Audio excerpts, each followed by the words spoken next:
নবীজিকে কাফেররা বলছে, মুহাম্মদ একটাবার ভাবো, তুমি যে বলো যে তোমার আল্লাহ তোমার সাথে আছে, তুমি কও তোমার 2 পয়সার ইজ্জত আসেনি? তোমারে মারতে মারতে শেষ পর্যন্ত ছোট বাচ্চারা পর্যন্ত ফাত্তর মারে, এরপরে কি আর তোমার কোনো সম্মান বলতে, ইজ্জত বলতে কিছু আসেনি? তুমি কও এরপরে কি আর কারো কোনো দাম পাইনি? তুমি যে এতটা এতটা অপমানিত, লাঞ্ছিত, আর তুমি কও তোমার আল্লাহ তোমার সাথে আছে। যদি তোমার আল্লাহ তোমার সাথেই থাকে তা এত ছোট বাচ্চাও বুঝি তোমারে ফাত্তর মারে?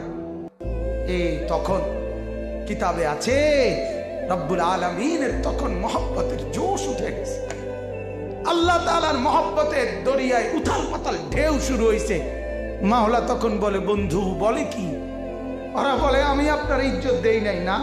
ঠিক আছে, চলেন এবার একটা ইজ্জত দিয়ে যা, চলেন চলেন দেখাই সম্মান কাকে বলে, ইজ্জত কাকে বলে, কদর কাকে বলে, মহব্বত কাকে বলে। যাও জিবরাইল, আল্লাহ বলেন যাও বন্ধুকে নিয়ে আসো, যাও যাও জিবরাইল বন্ধুকে নিয়ে আসো, গোটা আসমান সাজিয়ে দাও, গোটা জমিন সাজিয়ে দাও, কায়নাত সাজিয়ে দাও, বন্ধুকে বোরাকে করে আমার কাছে নিয়ে আসো।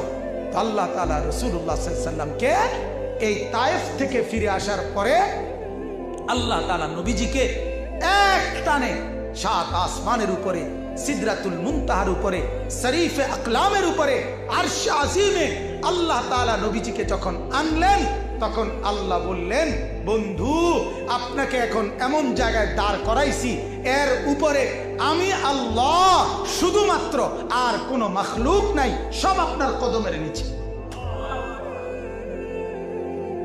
আপনার কদমের নিচে। আপনি এখন সমস্ত মাখলুকের উপরে, আর এর উপরে শুধু আমি আল্লাহ। এবার মজার কথা শুনে, হযরত মাওলানা মুফতি নজরুল ইসলাম কাসিমি সাহেব থেকে আমি শুনছি, আমার ওনার এই কথা শুই না আমার কলিজার মধ্যে মানে খুশির জোয়ার উঠছে, মনের বলার ঢং, আমার এটা তবিয়ত। আমার শায়েখ আরিফ বিল্লাহ আল্লামা মুফতি মুশতাকুন নবী সাহেব বলছে, মাওলানা যার থেকে যে কথা শোনেন তার নাম উদ্ধৃতি বলবেন, এটা একটা আমল, এটাও একটা কি আমল। নিজের পণ্ডিতি কম জাহির করবেন, যাদের আল্লাহ ওয়ালাদের থেকে শুনছেন ওটা বলবেন। তখন এই উনি বলছে, নজরুল ইসলাম কাসিমি সাহেব দামাত বারাকাতুহুম বলছে যে হাদিসের মধ্যে আছে, এটা আমরাও পড়ছি কিতাবে, যখন আল্লাহর নবী সাল্লাল্লাহু আলাইহি সাল্লাম জন্ম নিছেন মা আমেনার কোলে, আল্লাহর নবী যখন ছোট্টবেলায় 1 দিন বা 2 দিনের দিন আল্লাহ তাআলা ফেরেশতাদেরকে বলছিলেন, মা আমেনার কোল থেকে আমার বন্ধুটার একটু নিয়ে আসো, বন্ধুরে একটু উঠে আনো। তো মা আমেনার কোল থেকে আল্লাহর নবী সাল্লাল্লাহু আলাইহি সাল্লামকে কোলে করে ফেরেশতারা নিয়ে আসছিলেন।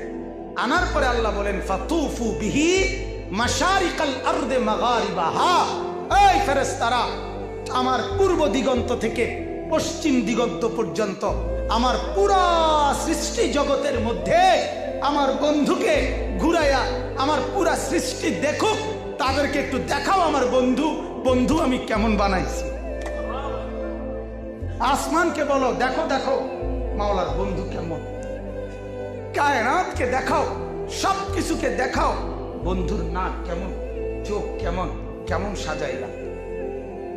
তো পুরা কায়নাতকে দেখাইছে ফেরেশতারা, দেখো মাওলার এই বন্ধু কেমন বন্ধু।